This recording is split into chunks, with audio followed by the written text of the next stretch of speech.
njoo. Hewa mpya iko wapi? Tunataka hewa mpya. Ile ni ya microphone umeweka wapi? Ile hole.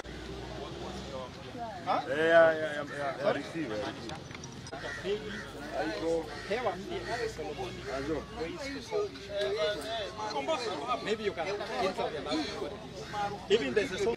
We'll send you the information. Unaona hawa matatu isitumike. Hii ni yake peke yake. Sawa. Kale amalizo kugia microphone. Sasa unaona hapa kamera ziko mbele lakini hapa ungekuwa mtu wa boda moja. Na hizi mjaribu kuzidi kidogo. Patikana at least yoko. You know for you now you cross the line. Hakuna vile unaenda. You cross the Rubicon. Sawa.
Professor Fred Ogola. I am the leader of Linda Jamii. I'm here with my fellow members of Bunge la Wananchi, Malindi chapter. We are here to address the media on the matter where Linda Jamii has taken the United Democratic Party, Kenya Kwanza administration to court because they are violating the socio-economic rights and the fundamental rights of the freedoms of Bodaboda and Mamamboga. So Linda Jamii has sued the Kenya Kwanza administration for using the goodwill of Mamamboga and Bodaboda without permission for political gain. The High Court has been asked to fine Kenya Kwanza a total of 426 billion shillings, which is the worth for the goodwill of Bodaboda and Mamamboga. Why are we reaching that figure? Bodaboda and Mamamboga contributes 80%. That whole sector contributes 80% of the GDP. Bodaboda alone contributes 1 billion shillings per year to the economy. If you take annually, that is 365 billion shillings that he contributes in terms of revenue to the Kenyan economy. So we are asking the following. The court should declare that Kenya Kwanza administration, their employees and everybody else should not use the term Bodaboda and Mamamboga without permission until this case is heard and determined. Secondly, the court should declare that Kenya Kwanza administration should be able to compensate Bodaboda and Mamamboga a total of 426 billion shillings, which is the goodwill which they used to reach into power. So just to give you a reason why, because when you stereotype and you stigmatize Bodaboda people saying that serikali ni ya Bodaboda and Mamamboga, the other people who are not in this government feel that it is the Bodaboda and Mamamboga that brought this government to power, and therefore they are having some bad reaction towards them. There's a bad spirit. And also there's a psychological trauma to the Bodaboda people and Mamamboga people when everybody feels wao ndio wako kwa serikali lakini hawako. Ya pili, they are also very traumatized because everybody is feeling that ujeuri yao ndio liweka hii serikali iliweka hii serikali kuchukua uongozi. So we know that during the election 2022, which took place on 9th of August, Kenya Kwanza administration, using the party called UDA, came with a campaign called Bottom Up, and they came with a hustler narrative, wakisema watatengeneza serikali ya Bodaboda and Mamamboga. And on that day, which is 9th, Kenya Kwanza swept to power the senators, MPs, MCAs, governors, in the wave of Mamamboga and Bodaboda government being formed. In fact, we have been told that there are some members of the MCAs that were actually former Bodaboda and Mamamboga. Whether it's true or not, they were just using that thing as a way to use the goodwill that has been built by Bodaboda and Mamamboga over the years. Remember, the history of Bodaboda and Mamamboga goes long before Kenya Kwanza was formed, long before UDA was formed, even long before they were born. So they have ridden on this Bodaboda, Mamamboga narrative to take power, and they have peddled a lot of lies and said that they are the ones forming the government, yet that is not true. So these utterances expose these persons to many people in Kenya and outside the country that they are actually the beneficiaries of Kenya Kwanza, and that actually that is not true and is completely false. So our urge here is that we want to ask courts to declare that Kenya Kwanza used the goodwill of Bodaboda Mamamboga, and therefore they should stop using it until the case is heard and determined. At the same time, we want to urge any other political formation, political body, that you should respect people's businesses. When you use somebody's business to get fame, and then you rise to power, then you forget them. It has been seen on television, the Mamamboga that took William Ruto as the president, as a presidential candidate to Bomas, who introduced him as if she was going to government, she was forgotten. And she has cried that she was betrayed. And that kind of betrayal is traumatized. So this trauma that people are going through, many people are quiet because they are feeling that the president is too strong. The president is threatening everybody with, I have a sword, I have this, I have that. But for us here, we don't want to focus on that. We want to focus on, can you just compensate these people for the goodwill?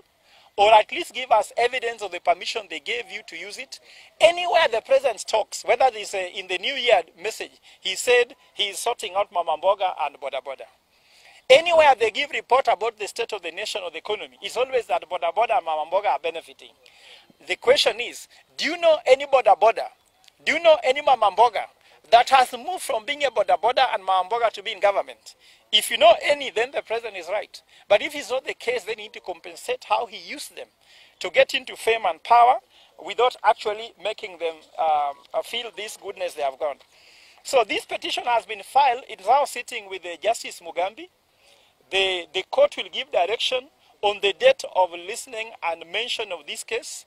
It is our hope that Watu wa Bodaboda actually, and the court will be able to give the Bodaboda people actually justice. So we are pleased to say that we have given a certificate of urgency that as they continue talking about Bodaboda Mamamboga, they continue again to infringe on the rights of the owners of the intellectual property. And I also want to add the Bodaboda community, the Bodaboda Association as Linda Jami. Let us go and register the copyright of Bodaboda Mamamboga so that no one can touch it. I know we can go to Kipi and register that goodwill. Kenya Kwanza cannot qualify to be able to register that as goodwill and cannot register that as copyright. Tunataka they register that thing as goodwill and copyright so that they can gain from it. And I want to say that the issue of goodwill is an economic tool. Do you know that the value of Apple, just the word Apple, if you want to buy it, it costs $675 billion. Coca-Cola is around $560 billion. What about Bodaboda? When you walk to this town, in Malindi town, Kilifi town, Nairobi town, the thing you cannot miss to see a Bodaboda. But you might miss to see Kenya Kwanza, which means that it's a very big brand which is dominant. M-Pesa is powered by Bodaboda. And they bring a lot to the economy. So we cannot allow them to risk. And why we are doing this, Alinda Jamii, why we are asking the court to respond, is because we are afraid that if we continue this conversation until 2027, when things start getting hot, some people might even go to attack some of these people because people think they're the ones who created the government that is here, and they are not enjoying it. And I want to urge Kenyans, please, when you meet somebody of Bodaboda, Mamamboga, please treat them with respect, because it is not them that took these people to power. These people rode on their popularity, fame, and goodwill to become, to form the government, and they have not benefited from it at all.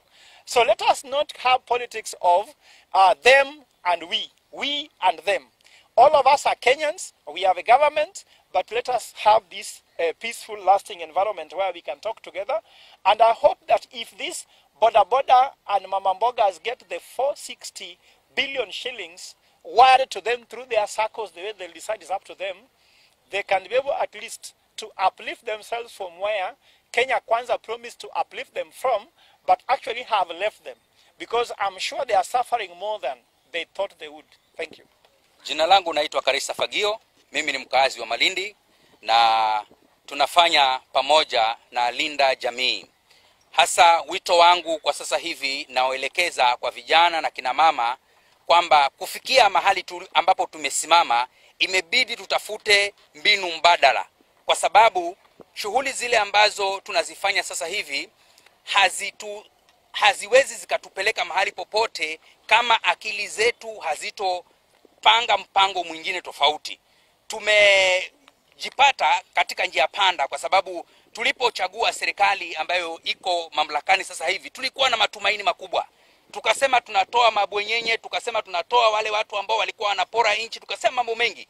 Lakini kufikia sasa hivi mambo yameharibika zaidi kuliko vile tulivyo. Sasa tusipoteze muda, kwa sababu mwisho wa siku maisha lazima yaendelee mbele. Tuko na ndugu zetu wadogo, tuko na jamii sisi wenyewe, tuko na watoto, maisha lazima yaendelee mbele. Ningeliomba kwamba tukusanye nguvu zetu, tuanze kufanya kile ambacho sisi wenyewe tunaweza bila kutegemea serikali. Ukiamka asubuhi, tafuta kazi ambayo unaweza ukafanya. Kama ni kuanzisha biashara, kama ni kuanzisha ukulima, kama ni kufanya jambo lolote lile ambalo linaweza likasukuma maisha yako mbele. Tuachane na maneno ya kusema kwamba serikali haifanyi, kwa sababu hata ifanye namna gani, serikali ni ya muda na muda utafika itaisha. Na Malindi na Kilifi yetu hii ni lazima tuijenge. Kitu ambacho nataka nikiongee kwa uongozi wetu wa hapa Kilifi. Kwa majina naitwa Jacinta Mbeyu Sanga, nikiwa kiongozi wa vijana ndani ya Kilifi County, na niko hapa kuongelea masuala ya economy ambayo there is a betrayal wave within the country. Kila mtu ameketi akiongelea masuala ya economy, na hii ni kwa sababu ya kuwa tunaona hata wale watu wa chini ambao walikuwa ni the target wakati wa campaigns wameachwa nje. Watu wanalia huku nje, sio bodaboda, sio mamamboga, hata vijana. Na ndio maana hata tukiangalia ndani ya nchi yetu ya Kenya tunapata kuwa kuna rise ya youth gang, rise ya insecurity. Ni kwa sababu kuwa mpaka vijana wameamua watoke huko nje waende waweze kujitafutia. Sasa whatever we are demanding here today is to make sure that whatever is rightful for the citizens goes to the citizens. This is a cry that we have as the citizens of this country, citizens of this nation, Kenya. We want what is meant for the citizens to go to the citizens. Wale ambao wameenda koti kuhakikisha kwa masuala haya yanatekelezwa ama yanaangaliwa kwa kiundani, basi koti isimame. Let judiciary be independent. Wacha watu wa parliament nao pia wakuwe independent. Kwa sababu tumeangalia pia ile muingiliano wa hizi bodies pia pelekea mpaka mwananchi naye pia amekuwa mahali ambapo sipo. Kwa hivyo kilio chetu ni kwamba whatever is right, whatever is meant to go to the citizens, let it go to the